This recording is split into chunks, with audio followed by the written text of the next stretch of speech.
சைவ உணவுகள் பெரிதும் ரசாயன உரங்களினால் விளைவிக்கப்படுவதால் அசைவ உணவுகளுக்கு மாறி வருகின்றனர் மக்கள்.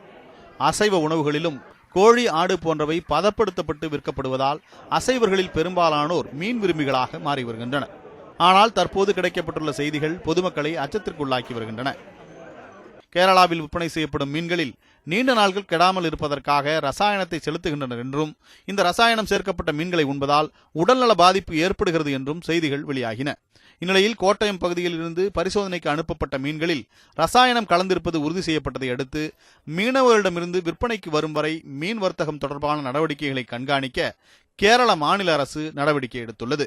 கேரளாவில் நடைபெறும் இந்த ரசாயன கலப்பு மலையாள தேசத்து மக்களுக்கு மட்டும் பாதிப்பை ஏற்படுத்துவதில்லை. தமிழகம் மற்றும் புதுச்சேரி மாநில கடற்கரை பெருநகரங்கள் உள்ளிட்ட அனைத்து பகுதிகளுக்கும் கேரள மாநில மீன்களான சங்கரா உள்ளிட்டவைதான் இறக்குமதி செய்யப்பட்டு விற்பனை செய்யப்படுகின்றன. இதுபோன்று விற்பனை செய்யப்படும் மீன்களில் ரசாயன கலப்பு இருக்கலாம் என்ற அச்சத்தில் தமிழகம் மற்றும் புதுச்சேரி உணவு கலப்பட தடுப்பு பிரிவு, காவல் பிரிவு, சுகாதாரத்துறை அதிகாரிகள் உடனடியாக மீன்களை ஆய்வுக்கு உட்படுத்த வேண்டும் என்றும் மீனவ பிரதிநிதிகள் வலியுறுத்துகின்றனர். கெமிக்கல் தடவை மீன் 10 நாளாக கூட அப்படி சிவப்பாக இருக்குது. அதனால் ஃப்ரெஷ் மீன் சொல்லிட்டு அவங்க ஏமாற்றி ஜக்கெட்டு விற்கிறாங்க. அப்போ அது மோசடி வேறு, அதில் குற்றம் வருது. அப்போ இதில் காவல்துறை, மீன்வளத்துறை, உள்ளாட்சித்துறை, சுகாதாரத்துறை, சிவில் சப்ளை துறை, இத்தனை துறையும் நடவடிக்கை எடுக்க வேண்டியது இருக்குது. எல்லா விதமான கிரிமினல் ஆக்ஷன் எடுக்க வேண்டியது இருக்குது. இது எல்லாமே எடுக்கிறதுக்கு அரசாங்கத்துடைய கடமை இருக்குது. அதனால் 2 முதலமைச்சரும், தமிழ்நாடு முதலமைச்சரும் பாண்டிச்சேரி முதலமைச்சரும், அமைச்சர்கள், சுகாதாரத்துறை அமைச்சர், மீன்வளத்துறை அமைச்சர், சிவில் சப்ளை துறை அமைச்சர், உள்ளாட்சித்துறை அமைச்சர், இவ்வளோ பேரும் இதில் கவனம் செலுத்தணும். ஏன்னா ஒட்டுமொத்த மக்களுடைய உடல் நலம் சார்ந்த விஷயம். லாரிகள் மூலமாகவும் ரயில் சரக்கு போக்குவரத்து மூலமாகவும் மீன் விற்பனை அங்காடிகளில் சோதனை நடத்தப்பட வேண்டும் என்றும், தமிழகம் மற்றும் புதுச்சேரி முதல்வர்கள் சம்பந்தப்பட்ட துறை அமைச்சர்கள் இதற்கான உத்தரவுகளை பிறப்பிக்க வேண்டும் என்றும் கூறுகின்றனர். இதுகுறித்து புதுச்சேரி சுகாதாரத்துறை அமைச்சர் மல்லாடி கிருஷ்ணராவ் தெரிவித்த போது, இதுபோன்ற தகவல்கள் இதுவரை அரசின் கவனத்திற்கு கொண்டு வரப்படவில்லை என்று தெரிவித்தார். இப்போ வரைக்கும் இந்த சப்ஜெக்ட்டு எந்த ஃபிஷர்மேன் அசோசியேஷனும் நம்ம நோட்டீஸ்லக்கு இல்லை. அது அந்த பேப்பர் நமக்கு ரெக்கமெண்டேஷன் வாங்கிட்டு அதுக்கப்புறம் நம்ம என்ன ஸ்டெப் எடுக்க முடியுமோ சொல்ல முடியும். இந்த சப்ஜெக்ட் நம்ம நோட்டீஸில் இல்லை. கலப்படம் என்பது ஆரோக்கியத்தை அசைத்து உயிருக்கே கேடு விளைவித்துவிடும் ஒரு மரண வியாபாரம். அது ஒரு சமூக குற்றம் என்னும் புரிதல் விற்பவர்களுக்கு அவசியம் தேவையானது. இதை கருத்தில் கொண்டு அரசு நடவடிக்கை மேற்கொள்ள வேண்டும் என்பதே அனைவரின் கோரிக்கையாக இருக்கிறது. விவேக், புதுச்சேரி, நியூஸ் 7 தமிழ்.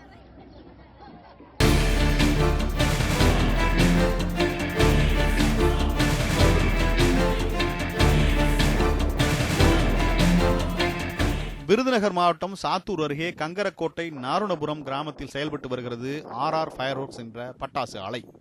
தெய்வீக பாண்டியன் என்பவரது மகன் ரமேஷ் கண்ணனின் பெயரில் உரிமம் பெற்று நடத்தப்பட்டு வரும் இந்த ஆலையில் 30 அறைகளில் நவீன ரக பட்டாசுகள் தயாரிக்கும் பணி நடைபெற்று வந்தது. அப்பகுதியைச் சேர்ந்த பெரும்பாலான ஆண்களும் பெண்களும் இந்த ஆலையில் பணியாற்றி வந்தார்கள்.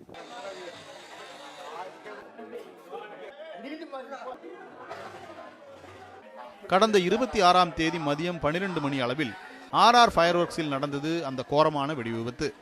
வெடிவிபத்தின் போது 8 தொழிலாளர்கள் பணி செய்து கொண்டிருந்ததாகவும் தகவல்கள் வெளியாகின. தகவல் அறிந்து முதலில் ஊர் மக்கள் தான் ஆலையை நோக்கி விரைந்திருப்பார்கள். அங்கே அவர்கள் கண்ட காட்சி கொடூரமானது. ஆலைக்குள் 3 பெண்கள் உடல் கருகி அடையாளம் தெரியாத நிலையில் இறந்து கிடக்க அதை கண்ட பொதுமக்கள் அதிர்ச்சி அடைந்தனர். பின்பு இறந்தவர்கள் எலுமிச்சக்காப்பட்டியை சேர்ந்த சரஸ்வதி, செல்வி, சுப்புத்தாய் ஆகியோர் என்பது தெரிய வந்தது.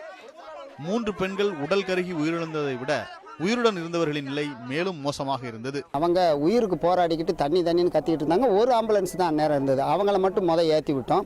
2வது பக்கத்தில் போய் பார்த்தீங்கன்னா ஒரு மரத்துக்கு அடியில் என்னுடைய தங்கச்சி பையன், அவன் அப்படியே வெறும் நிர்வாணத்தில் அப்படியே ரத்த வெள்ளத்தில் கிடக்கிறான். ஐயானு கூப்பிட்றேன் மாமா அப்படின்னு சொல்லி கத்திக்கிட்டு அழுகிறான். பேசுங்கன்னு சொல்லி அவன் உயிருக்கு போராடிட்டு இருக்கிறான். பார்த்தீங்கன்னா காட்டுக்கு ஒரு பக்கம் வேலி செடியிலையும் அந்த நம்ம வேப்ப மரத்துக்கு அடியிலையும் அங்கனங்கன்னு அப்படியே தோல் உறிஞ்ச நிலையில் பார்க்கறதுக்கு பரிதாபமாக இருந்தது. நாங்கள் யாரை காப்பாற்றுறதுன்னே முடியல.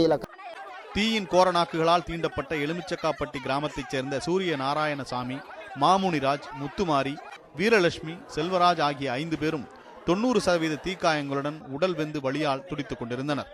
ஆனால் அவர்களுக்கு உதவ போதிய ஆம்புலன்ஸ் வசதி இல்லை என்று கூறப்படுகிறது. தூக்குங்களேன்னு சொல்லிக்கிட்டு இருக்கிறோம். அந்நேரம் யாருமே இல்லை. ஆம்புலன்ஸில் ஒரு ஆம்புலன்ஸ் தான் இருக்குது. ஆனால் கிடக்கிறது 7 பேர் கிடக்குறாங்க. நாங்கள் யாரை தூக்குறதுன்னே தெரியாமல் ஓடிக்கிட்டு அலைஞ்சோம். கடைசியில் வேனுங்கள்லாம் இருக்குதுயா, யாராவது எடுங்களேன் காப்பாற்றுங்கன்னு போய் ஒரு வண்டியில் தூக்கி எடுத்து விட்டோம். ஆனால் 20 நிமிஷமாக 30 நிமிஷமாக நாங்களும் ஆம்புலன்ஸ் கத்துறோம். ஒரு வண்டியும் இல்லை. ஆனால் கம்பெனிக்குள்ளே வண்டி இருந்தது. வண்டி இல்லைனாலும் இதை தூக்குங்களேன்னு சொல்கிறோம். யாருமே தூக்குறதுக்கு வரல. எல்லாமே வந்திருந்தது. ஆம்புலன்ஸ் வசதி இல்லாத அளவுக்கு மக்கள் அங்கனங்கன்னு அப்படியேவும் கருகி போய் கிடக்குறாங்க. அந்த சோகத்தை எங்களால் முத பார்த்ததில் உயிரே எங்ககிட்ட இல்லை. அந்த நிலைமைக்கு நாங்கள் இருந்தோம். ஆம்புலன்ஸ் பற்றாக்குறை ஒருபுறம் என்றால் வாகனங்கள் இருந்தும் உதவ மனமில்லாமல் சிலர் காயம்பட்டவர்களை தூக்கிச் செல்ல மறுத்திருக்கிறார்கள். எல்லா வண்டியும் வெளியே நிப்பாட்டிட்டு, ஆனால் வண்டி இருந்தாங்கன்னா கொஞ்ச நாள் ஒரு அரை மணி நேரத்துக்கு முன்னாடி போயிருக்கும் சார். அது கூட இல்லாத அளவுக்கு உண்மையில் இன்னைக்கு இந்த அளவுக்கு அந்த ஸ்பாட் அவுட்டை காட்டில் இந்த 2வது 3 பேர் இறந்ததுக்கு காரணம் முதலுதவி இல்லாததுனால தான் சார். உயிருடன் மீட்கப்பட்டவர்கள் சிவகாசி அரசு மருத்துவமனை தீக்காய சிகிச்சை பிரிவில் அனுமதிக்கப்பட்டு அபாய கட்டத்தில் இருந்தனர். இந்நிலையில் பட்டாசு ஆலையில் உயிரிழந்த 3 பெண்களின் உடல்களை பிரேத பரிசோதனைக்காக அரசு மருத்துவமனைக்கு எடுத்துச் செல்ல விடாமல் மாலை 4 மணி வரை அவர்களது உறவினர்கள் நீதி கேட்டு தர்ணாவில் ஈடுபட்டனர். அவர்களுடன் வருவாய்த்துறை அதிகாரிகள் பேச்சுவார்த்தை நடத்தி 4,20,000 ரூபாய் உடனடி நிவாரணமாக தந்ததை அடுத்து தர்ணா கைவிடப்பட்டது. காயங்களுடன் மீட்கப்பட்டவர்களில் சூரிய நாராயணன் என்பவர் அன்று மாலை 4 மணி அளவில் உயிரிழக்க, மாமுனியராஜ் என்ற வாலிபர் மறுநாள் அதிகாலை பரிதாபமாக உயிரிழந்தார். இதனால் பலி எண்ணிக்கை 5ஆக உயர்ந்தது. எஞ்சிய 3 பேராவது பிழைப்பார்கள் என்று கருதப்பட்டு வந்த நிலையில் அந்த நாள் முடிவதற்குள் முத்துமாரி, வீரலட்சுமி, செல்வராஜ் ஆகிய 3வரும் இறந்து போனது பெரும் சோகம். இதனையடுத்து விபத்தில் சிக்கிய 8 பேரும் உயிரிழந்ததாக அறிவிக்கப்பட்டது. இந்த விபத்திற்கு முழுக்க விதிமுறை மீறல்களே காரணமாக சொல்லப்படுகிறது. தீபாவளி முடிந்து 1 மாத கால விடுமுறைக்கு பிறகு பெரும்பாலும் தொழிலாளர்கள் காலண்டர் தயாரிப்பு பணிகள் மற்றும் நோட்டு புத்தகங்கள் தயாரிப்பு பணிகளுக்காக சிவகாசியை சுற்றியுள்ள அச்சகங்களுக்கு வேலைக்கு சென்று விடுவர். இதன் பிறகு மார்ச் மாதம் தீபாவளிக்கான பட்டாசு உற்பத்தி சூடுபிடிக்க தொடங்கும் போதுதான் மீண்டும் பட்டாசு ஆலைகளுக்கு அவர்கள் வேலைக்கு திரும்புவர். சிறப்பு ஆர்டர்களுக்காக பட்டாசு ஆலை அறைகளில் விதிமுறைகளை மீறி கான்ட்ராக்ட் விடப்பட்டு பீஸ் கணக்கில் பணியாற்ற ஒப்பந்தக்காரர்களால் பயிற்சி குறைவான தொழிலாளர்களை பணியில் ஈடுபடுத்தி அவசர கதியில் பட்டாசு உற்பத்தி செய்வதாலேயே இந்த விபத்து ஏற்பட்டுள்ளது. மேலும் ஒரு அறையில் வாசலுக்கு ஒருவராக 4 பேர் தான் அதிகம் வேலை செய்ய வேண்டும் என்ற விதிமுறையை மீறி ஒப்பந்தக்காரரால் அதிக வேலையாட்கள், அதாவது 8 பேர் பணியில் ஈடுபடுத்தப்பட்டுள்ளனர். உற்பத்தி செய்த பட்டாசுகளை அறையில் வைக்காமல் மெகஜின் என்று அழைக்கப்படும் அறைக்கு எடுத்துச் சென்று விட வேண்டும் என்ற விதிமுறையை மீறி அறையிலேயே இருப்பு வைத்துள்ளனர். ஒரு அறையில் 5 கிலோ மருந்துதான் வைத்து வேலை செய்ய வேண்டும். ஆனால் விபத்து நடந்த அறையில் 10 கிலோ வரை மருந்து கலவை வைத்து வேலை செய்துள்ளனர். சிறிய அளவில் தீ விபத்து ஏற்பட்டவுடன் உடனடியாக அணைக்கக்கூடிய வகையில் தீயணைப்பு வசதிகளும் அங்கு செய்யப்பட்டிருக்கவில்லை. தகவல் பலகையில் தீயணைப்புத்துறை, அரசு ஆரம்ப சுகாதார நிலையம், அரசு மருத்துவமனை, போலீஸ் ஸ்டேஷன், வெடிப்பொருள் கட்டுப்பாட்டுத்துறை அலுவலகங்களின் போன் நம்பர்கள் எழுதப்படவில்லை. இவ்வளவு விதிமீறல்கள் உள்ள ஆலைக்கு ஏன் மக்கள் அதிக அளவு வேலைக்கு செல்கிறார்கள்? விருதுநகர் மாவட்டம் சாத்தூர் பகுதிகளில் விவசாயம் பொய்த்து போனதாலும் வேறு தொழிற்சாலைகள் எதுவும் இல்லாததாலும் வாழ்வாதாரத்தை காப்பாற்றிக் கொள்வதற்காக பட்டாசு தொழிற்சாலை வேலைகளுக்கு செல்ல நேரிடுவதாக கூறுகின்றனர் பாதிக்கப்பட்ட மக்கள். சிறுசு பெருசு அந்த வேலைக்கு தான் போகணும், வேறு எந்த வேலையும் எங்களுக்கு கிடையாது. சாப்பாடுக்குன்னா குடும்ப கஷ்டம் காரணமாக தான் நாங்கள் வேலைக்கே இந்த வேலைக்கு ரிஸ்க் எடுத்து வந்துக்கிட்டு இருக்கோம். அந்த மாதிரி சூழ்நிலையும் இந்த மாதிரி ஒரு அசம்பாவிதம் நடந்து போகுது எங்களுக்கு. ஒவ்வொரு நாளும் நம்ம கரணம் தப்புனா மரணம் மாதிரி தான் எங்களுடைய வாழ்க்கை நடந்துக்கிட்டு இருக்கு. அன்றாட வாழ்நிலை தேவைக்காக வேலைக்கு வந்த தொழிலாளர்கள் இருந்தது பரிதாபம் என்றால், கல்லூரி கட்டணத்திற்காக சில நாட்கள் விடுப்பெடுத்து வேலைக்கு வந்த இளைஞர் மாமுனிராஜ் இறந்தது மிக பெரும் சோகம். அதாவது பீஸ் கட்ட முடியாமல் இன்னைக்கு வேலைக்கு போனால் ஒரு 4 நாளைக்கு வேலைக்கு போனால் பீஸ் கட்டிடலான்னு நீ காலேஜுக்கு போனவன் லீவ் போட்டு வந்தவன் அவன் இறந்து போயிட்டார் சார். ஆலை நிர்வாகம் மட்டுமல்லாமல் அரசும் இந்த விபத்திற்கு முக்கிய காரணம் என்று சொல்லப்படுகிறது. பட்டாசு ஆலை விதிமுறை மீறல்களை கண்காணிக்க மாவட்ட நிர்வாகமானது வருவாய்த்துறை, தீயணைப்புத்துறை, சுகாதாரத்துறை, தொழிலாளர் துறை உள்ளிட்ட துறைகளின் அதிகாரிகளை உள்ளடக்கிய சிறப்பு குழுக்களை நிரந்தரமாக அமைத்துள்ளது. ஆனால் இந்த குழுவினர் விபத்து நடந்தால் மட்டுமே களத்தில் இறங்குகிறார்களே தவிர குறிப்பிட்ட இடைவெளிகளில் ஆலைகளை ஆய்வு செய்வதோ கண்காணிப்பதோ இல்லை. இந்த அதிகாரிகளின் அலட்சியமும் கண்காணிப்பு குறைபாடும் இதுபோன்ற விபத்துகளுக்கு இன்னொரு காரணமாகி விடுகின்றன. பயிற்சி பெற்ற போர்மேன்களையும் தொழிலாளர்களையும் பணியில் அமர்த்தினால் மனித தவறினால் ஏற்படும் விபத்துகள் தவிர்க்கப்படும் என்ற காரணத்திற்காக சிவகாசியில் சிறப்பு பயிற்சி மையம் அமைக்கப்பட்டும் அது முழுமையாக செயல்படவில்லை. சம்பந்தப்பட்ட உரிமையாளர்களும் அங்கு பயிற்சிக்கு தொழிலாளர்களையோ போர்மேன்களையோ அனுப்ப அக்கறை காட்டுவதில்லை. எல்லாவற்றிற்கும் மேலாக ஆலைகளை முழுமையாக கண்காணிக்க வேண்டிய மத்திய வெடிப்பொருள் கட்டுப்பாட்டுத்துறை அதற்கென்று சிவகாசியில் பெரிய மண்டல அலுவலகம் மற்றும் அதிகாரிகள் பணியில் இருந்தும் முழுவீச்சில் ஆலைகளையும் அதில் உள்ள விதிமுறை மீறல்களையும் குறைபாடுகளையும் கண்காணிப்பதில்லை. இதுவும் விபத்துகளுக்கு முக்கிய காரணம் என்று கூறப்படுகிறது. விபத்து நடந்தால் உடனடியாக காயமடைந்தவர்களை சிகிச்சைக்கு அழைத்துச் செல்ல சாலை வசதி இருக்க வேண்டும். விபத்து நடந்த பட்டாசு ஆலைக்கு செல்ல சாலை வசதியும் கிடையாது. வண்டிப்பாதை மண் ரோடு தான் உள்ளது. இதனால் தீயணைப்பு வண்டிகளும் ஆம்புலன்ஸும் ஆலையை அடைய சிரமப்பட்டன.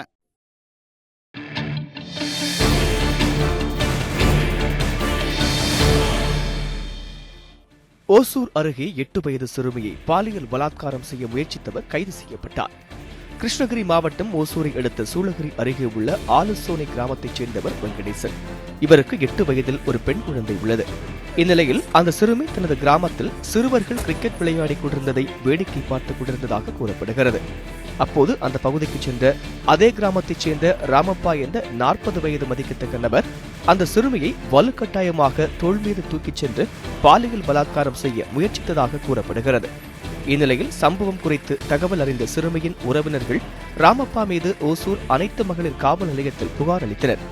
புகாரின் அடிப்படையில் ராமப்பாவை கைது செய்த ஓசூர் அனைத்து மகளிர் காவல் நிலையத்தினர் ராமப்பாவிடம் தீவிர விசாரணை மேற்கொண்டு வருகின்றனர். கிருஷ்ணகிரி மாவட்டத்தில் மாடு வைத்துக் கொண்டிருந்த விவசாயியை சரமாரியாக வெட்டி கொன்ற மர்ம கும்பலை போலீசார் வலைவீசி தேடி வருகிறார்கள். கிருஷ்ணகிரி மாவட்டம் ஓசூரை அடுத்த தளி அருகே டி பல்லசத்திலம் கிராமத்தைச் சேர்ந்தவர் விவசாயி சின்ன பிள்ளப்பா. தனது கிராமத்தில் உள்ள மாந்தோப்பில் இவர் மாடு வைத்துக் கொண்டிருந்த போது அங்கு வந்த மர்ம நபர்கள் விவசாயி சின்ன பிள்ளப்பாவை சரமாரியாக வெட்டியுள்ளனர். இதில் சின்ன பிள்ளப்பாவின் வலது தோள்பட்டையிலும் கழுத்து பகுதியிலும் பலத்த காயங்கள் ஏற்பட்டு அவர் சம்பவ இடத்திலேயே பரிதாபமாக உயிரிழந்தார். மாந்தோப்பில் சின்ன பிள்ளப்பா சடலமாக கிடப்பதை பார்த்த அக்கம் பக்கத்தினர் தளி போலீசாருக்கு தகவல் கொடுத்தனர். இதையடுத்து சம்பவ இடத்திற்கு விரைந்த தளி போலீசார் சடலத்தை மீட்டு பிரேத பரிசோதனைக்காக தேன்கனிக்கோட்டை அரசு மருத்துவமனைக்கு அனுப்பி வைத்தனர். கொலைக்கான காரணம் இன்னும் தெரியாத நிலையில் இது தொடர்பாக தளி போலீசார் வழக்கு பதிவு செய்து விசாரணை மேற்கொண்டு வருகின்றனர். வேலூர் மாவட்டத்தில் வீட்டின் கூரையை உடைத்து 80 சவரன் தங்க நகையை கொள்ளையடித்தவர்களை 1 மணி நேரத்தில் கண்டுபிடித்த காவல்துறையினருக்கு பொதுமக்கள் பாராட்டு தெரிவித்தனர். வேலூர் மாவட்டம் பாலாஜாப்பேட்டை தொட்டிச்செட்டி தெருவைச் சேர்ந்தவர் மூர்த்தி. பட்டுநூல் வியாபாரியான இவர் வெளியூர் சென்றுவிட்டு வீடு திரும்பிய போது வீட்டின் மேற்கூரை உடைக்கப்பட்டிருப்பதைக் கண்டு அதிர்ச்சியடைந்தார். இதைத் தொடர்ந்து பீரோவில் இருந்த 80 சவரன் தங்க நகை மற்றும் 55,000 ரூபாய் ரொக்கம் ஆகியவை கொள்ளையடிக்கப்பட்டிருப்பதாக காவல்துறையினருக்கு தகவல் அளித்தார்.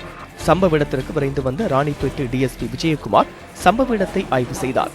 ஆய்வில் வீட்டில் கொள்ளையடித்தது வெளியாட்கள் இல்லை என்றும் வீட்டில் உள்ள ஒருவரே கொள்ளையடித்திருப்பதும் தெரிய வந்தது. இதையடுத்து தொடர்ச்சியாக நடத்தப்பட்ட விசாரணையில் கொள்ளையடிக்கப்பட்ட 80 சவரன் தங்க நகைகளை காவல்துறையினர் கைப்பற்றினர். தகவல் தந்த 1 மணி நேரத்தில் கொள்ளை சம்பவத்தை துல்லியமாக கணித்து கண்டறிந்த காவல்துறையினரை பொதுமக்கள் பாராட்டினர். சென்னையில் பிரபல கம்ப்யூட்டர் நிறுவனத்தில் வேலை வாங்கி தருவதாக மோசடி செய்த 4 பேர் கைது செய்யப்பட்டு சிறையில் அடைக்கப்பட்டனர். சென்னை அடுத்த குளத்தூர் கண்ணபிரா நகரில் பிரபு, கார்த்திக் என்கிற இருவர் தனியார் வேலைவாய்ப்பு நிறுவனத்தை நடத்தி வந்தனர். இந்த நிறுவனத்தில் அலெக்சாண்டர், அருள், விஜயகுமார் ஆகியோர் வேலை பார்த்து வந்தனர். கம்ப்யூட்டர் மென்பொருள் நிறுவனங்களில் வேலை வாங்கி தருவதாக இணையதளங்களில் விளம்பரம் செய்த இவர்கள் தங்களை தொடர்பு கொள்பவர்களிடம் பணத்தை பெற்றுக்கொண்டு போலியாக வேலைக்கான ஆர்டரை கொடுத்து ஏமாற்றி வந்தனர். இந்நிலையில் பம்மல் மூங்கில்ஏரி பகுதியைச் சேர்ந்த தீபன் சக்கரவர்த்தி என்பவரிடம் பிரபல கம்ப்யூட்டர் நிறுவனத்தில் வேலை வாங்கி தருவதாக பணம் வாங்கி அருண், விஜயகுமார் ஏமாற்ற முயன்றபோது அவரை ஏற்கனவே ஏமாந்தவர்கள் மடக்கி பிடித்து காவல்துறையினரிடம் ஒப்படைத்தனர். அருண், விஜயகுமார் அளித்த தகவலின் பேரில் மற்ற 3 பேரையும் கைது செய்த போலீசார் அவர்களிடமிருந்து 1,70,000 ரூபாய் பணத்தையும் மோசடி பணத்தில் அவர்கள் வாங்கிய 11 சவரன் தங்க நகைகளையும் பறிமுதல் செய்தனர். 4 வரையும் தாம்பரம் நீதிமன்றத்தில் ஆஜர்படுத்திய போலீசார் பின்பு அவர்களை சிறையில் அடைத்தனர். திருவள்ளூர் அருகே காணாமல் போன 2 சிறுமிகள் கிணற்றில் சடலமாக மீட்கப்பட்டதை அடுத்து அவர்கள் தவறி விழுந்தனரா அல்லது யாரேனும் கடத்திச் சென்று கொண்டார்களா என்ற கோணத்தில் காவல்துறையினர் விசாரணை மேற்கொண்டு வருகின்றனர். புதுக்கும்மிடிப்பூண்டி கரும்புக்குப்பத்தில் வசிப்பவர் ஜெய்சங்கர். கூலி தொழிலாளியான இவருக்கு 2 மகன்களும் 2 மகள்களும் உள்ளனர். இவரும் இவரது மனைவியும் வெளியே சென்றுவிட்டு வீடு திரும்பிய போது 2 சிறுமிகள் மட்டும் காணாமல் போனது கண்டு அக்கம் பக்கத்தில் தேடியுள்ளனர். இருவரும் கிடைக்காததால் சிப்காட் காவல் நிலையத்தில் புகார் அளித்தனர். இந்நிலையில் அதே பகுதியில் 3 கிலோமீட்டர் தூரத்தில் உள்ள திறந்தவெளி கிணற்றில் சிறுமிகள் சடலமாக மிதப்பதைக் கண்ட அப்பகுதி மக்கள் சிப்காட் காவல் நிலையத்திற்கு தகவல் அளித்தனர். இதைத் தொடர்ந்து அங்கு வந்த போலீசார் மற்றும் தீயணைப்பு துறையினர் இருவரின் உடலை மீட்டு பொன்னேரி அரசு மருத்துவமனைக்கு பிரேத பரிசோதனைக்கு அனுப்பி வைத்தனர். சிறுமிகள் இருவரும் கிணற்றில் தவறி விழுந்தார்களா அல்லது அவர்களை வீட்டிலிருந்து கடத்திச் சென்று யாரேனும் கிணற்றில் தள்ளி கொலை செய்தார்களா என்ற கோணத்தில் காவல்துறையினர் விசாரணை மேற்கொண்டு வருகின்றனர்.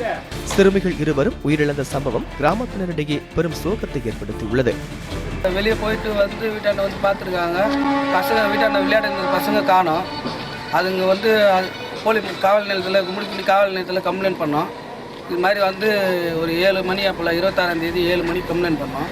கம்ப்ளைண்ட் பண்ணிவிட்டு அதுக்கப்புறம் வந்து அவங்க 8 மணிக்கு வந்தாங்க. வந்து பார்த்தாங்க. நாங்களும் தேடினோம்.